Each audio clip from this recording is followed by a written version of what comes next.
तो देखिए, उपराष्ट्रपति ने भी बीच बचाव करने की कोशिश की, लेकिन जेडी वेंस की ये कोशिश भी नाकाम साबित हुई। और उसके बाद वो तस्वीर सामने आई जो शायद पूरी दुनिया ने कभी नहीं सोचा था। दो देशों के सुपर पावर अमेरिका के राष्ट्राध्यक्ष ज़ेलेंस्की वो खुद इस तरह से बात कर रहे थे जैसे शायद दो राष्ट्राध्यक्षों को एक वैश्विक मंच पर नहीं करनी चाहिए थी। सुनिए।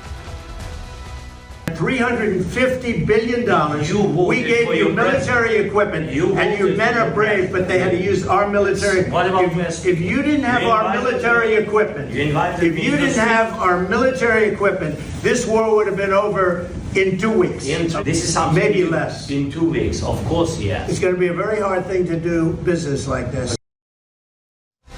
अब यहाँ पर थोड़ा ज़ेलेंस्की का बैकग्राउंडर आपको जान लेना चाहिए। ऐसा लग रहा है कि ज़ेलेंस्की पूरे यूक्रेन को ले बीतने वाले हैं। क्यों मैं ऐसा कह रहे हैं समझिए। ज़ेलेंस्की राजनीति में कॉमेडी के जरिए आए, पहले कॉमेडी आर्टिस्ट हुआ करते थे। भ्रष्टाचार के मुद्दे पर यूक्रेन की सत्ता उन्होंने हासिल की, उस पर कॉमेडी करके। नाटो की सदस्यता लेने की उनकी तरफ से कोशिश शुरू हुई, महत्वाकांक्षी थे। रूस की नाराजगी के बाद भी ज़ेलेंस्की अड़े रहे। एक दौर था ज़ेलेंस्की से पहले जब रूस के साथ अच्छे कॉर्डियल रिलेशन थे, लेकिन अपनी जिद की वजह से यूक्रेन को उन्होंने सीधे सीधे जंग में ढकेल दिया। दुनिया के सामने यूक्रेन पीड़ित देश है, इस तरह का उन्होंने दिखाया। नाटो देशों से यूक्रेन का यहाँ पर साथ दिया और इसी बात पर जंग शुरू हो गई। अमेरिका ने जंग के लिए पैसे और हथियार दे दिए।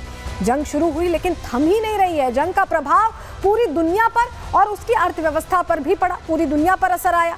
भारत समेत कई देश सुलह कराने के लिए आ गए। भारत ने भी शांति की पहल की थी, ज़ेलेंस्की से भी बात की थी, पुतिन से भी बात की थी। ट्रंप भी अब शांति समझौते की बात कर रहे हैं। ट्रंप भी उसी राह पर चल रहे हैं जिस राह पर प्रधानमंत्री नरेंद्र मोदी ने इस पूरे मामले का कॉन्फ्लिक्ट को हल करने के लिए कहा था। लेकिन ज़ेलेंस्की ऐसा लग रहा है समझौता नहीं चाहते हैं। समझौते की बात से नाराज दिखाई दिए और इस कदर नाराज दिखाई दिए कि जिस देश ने उनका साथ दिया, जिस देश ने उन्हें हथियार दिया, उसी देश को उसी देश में बैठकर उन्होंने आंख दिखाई है, ट्रंप को आंख दिखाई है। और अब इसको लेकर कहीं ना कहीं रस्साकशी का माहौल है। लेकिन अब आपको बताते हैं, अमेरिका बहुत लंबे समय से बाइडेन के राज्य से मदद करता आया है और इतनी मदद करता आया है कि 3 साल तक युद्ध लड़ना यूक्रेन जैसे देश के लिए संभव हो पाया। लेकिन उसे ही आग दिखा रहे हैं। अमेरिका ने कितनी मदद अब तक की, ये जानकारी भी आपके लिए अहम हो जाती, बताते हैं आपको। देखिए, अमेरिका ने जनवरी 2022 से लेकर दिसंबर 2024 तक अमेरिका ने पूरी मदद की है। अमेरिका ने यूक्रेन को 119.7 अरब डॉलर की सहायता दी। एडवांस हथियार सिस्टम दिए, टैंक मुहैया कराए, एयर डिफेंस सिस्टम दिया, युद्ध प्रशिक्षण भी दिया, जिससे जो लोग शामिल हो रहे थे इस जंग में, इतनी सेना नहीं है यूक्रेन के पास, वो भी इक्विप्ड हो पाए। युद्ध प्रशिक्षण उस लिहाज से भी दिया गया। अमेरिका और नाटो ने सैन्य सहायता भी दी जिससे कहीं कोई गलती ना हो, यूक्रेन के ऊपर रूस हावी ना हो जाए। और अब अमेरिकी कांग्रेस ने इस मदद पर कहीं ना कहीं असहमति दिखाई है। उनका कहना है कि हम इतने जो अपने रेवेन्यू खर्च कर रहे हैं वहां पर हमें इन रिटर्न कुछ नहीं मिल रहा, हम अपनी जनता के लिए इतना करें। रिपब्लिकन सांसद ज्यादा फंडिंग के पक्ष में अब नहीं है और ऐसे में अमेरिका अब मदद के बदले डील चाहता है। डील साइन भी होनी थी, डील साइन करने की टेबल पर ही ज़ेलेंस्की आए थे, लेकिन इस बीच बात होते होते बात बिगड़ गई और इस कदर बिगड़ी कि शायद अब रास्ते पर आना मुश्किल हो जाएगा। अब अगर ट्रंप साथ छोड़ रहे हैं तो ज़ेलेंस्की आगे क्या करेंगे, ये अपने आप में उनके लिए पसोपेश वाली स्थिति है, क्योंकि यूक्रेन इतना सेल्फ इक्विप्ड नहीं है कि वो रशिया जैसे बड़े देश के खिलाफ लड़ सके, और तब जब यूक्रेन का काफी हिस्सा रशिया के कब्जे में भी है। रिपोर्ट देखिए।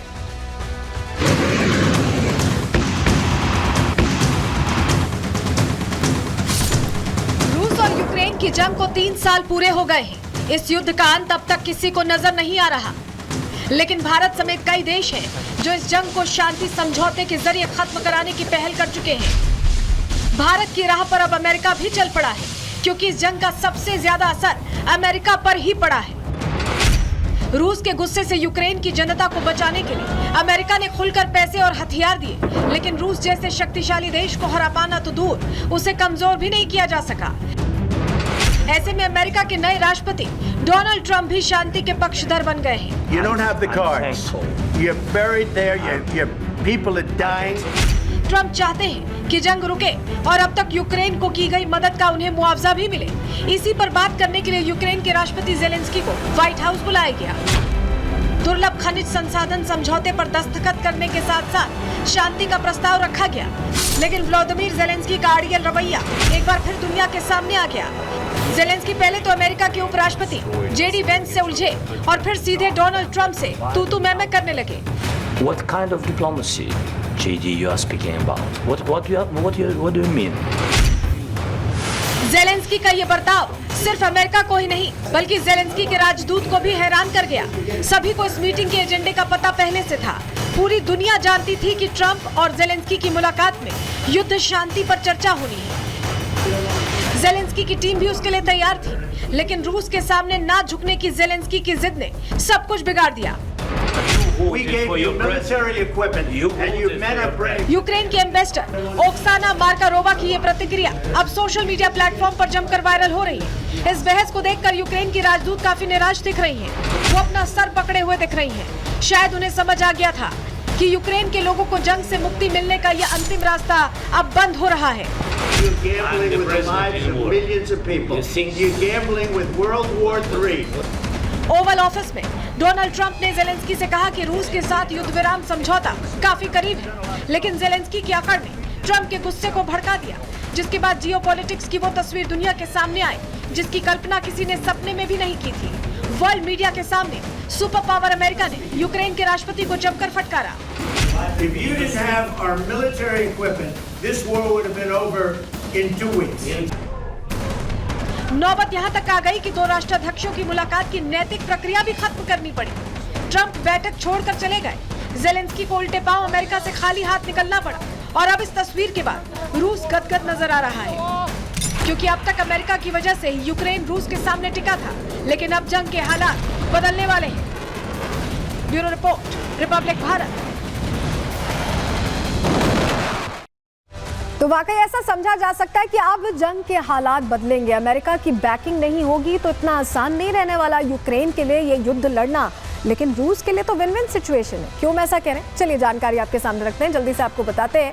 जेलेंस्की ट्रंप की बहस से रूस बहुत खुश है, बेहद खुश है, क्योंकि उनके लिए तो ये मौका आ गया एक तरह से। जेलेंस्की इसी के हकदार हैं। रशिया ने ये क्लियर कर दिया, ये लड़ाई मॉस्को के लिए एक तोहफे जैसा है, जिस हाथ ने खिलाया उसे ही काटा। क्योंकि एक बात एक तरह से देखा जाए तो सच ही है, क्योंकि अमेरिका ने पूरी मदद की और उसी पर इस तरह से बातें बोल रहे हैं जेलेंस्की, इस तरह का एटीट्यूड थ्रो ऑफ कर रहे हैं। जेलेंस्की पर एक जोरदार तमाचा है। दिमित्री मेदवेदेव ने ये बात कही है, यानी क्लियर तरीके से पूर्व राष्ट्रपति ने ये बात कह दी है कि अब जेलेंस्की जिस तरह से कर रहे हैं, अमेरिका ने एक जोरदार तमाचा दे मारा है। पूर्व राष्ट्रपति की ये बात बताती है कि पुतिन भी शायद ऐसा ही कुछ सोच रहे होंगे, क्योंकि ये रूस के लिए तो अच्छी खबर है। लेकिन अब आपको बताते हैं, अब क्योंकि रूस यहाँ पर एक तरफ ना खुश दिखाई दे रहा है, वहीं यूएस जब अलग हो गया है, तो अब अंजाम क्या रहने वाला है, आगे का रास्ता जेलेंस्की के लिए कैसे तय करना है, जेलेंस्की को कैसे किसके साथ तय करेंगे, कौन से देश होने वाले हैं, चलिए आपको बता रहे हैं। क्योंकि अब बताया जा रहा है कि आयरलैंड साथ देने को तैयार है, ये जानकारी मिल रही है। इसके अलावा ऑस्ट्रिया भी कह रहा है कि हम साथ देंगे। कितना साथ देंगे अभी ये क्लियर नहीं है कि ये सैन्य साथ होगा या सिर्फ बातचीत वाला साथ होगा। कनाडा भी कह रहा है कि वो साथ देंगे, क्योंकि ट्रंप लगातार ट्रूडो को आग दिखाते रहे। नीदरलैंड भी कह रहा है कि वो जेलेंस्की के साथ खड़े रहने वाले। फ्रांस की तरफ से भी यही बात आई है। जर्मनी भी समर्थन की बात कर रहा है। यूके एक तरह से पूरी तरह साथ खड़े होने की बात कर रहा है और इटली ने भी हाँ में हाँ मिलाई है।